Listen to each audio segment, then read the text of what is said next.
রাসূলুল্লাহ সাল্লাল্লাহু আলাইহি ওয়াসাল্লাম বলতেছেন, জি, যে ব্যক্তি ঋণ করার পর তা পাকা এই সংকল্প রাখে যে এটা পরিশোধ করব না।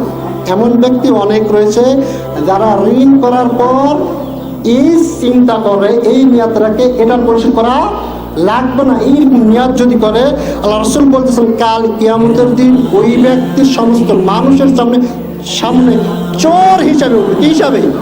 চোর হিসাবে। এখন আপনি বলতেছেন এরকম কি হয় যে ঋণ করেছি দেওয়া লাগবে না, এরকম কি ঋণ আছে? এরকম ঋণ একটা বলেন তো, বিবাহ কে কে করেছেন? হাত তুলে। মহারানা কে কে দিয়েছেন? তারপরে আচ্ছা, তাহলে অনেকে বলে দিবে 2 লাখ টাকা মহারানা করবো, ওটা কি দেওয়া লাগে? এই যে এটাকে ঋণ, এটা কি ঋণ? স্ত্রী, আমার স্ত্রী মহারানা দেওয়া লাগে নাকি?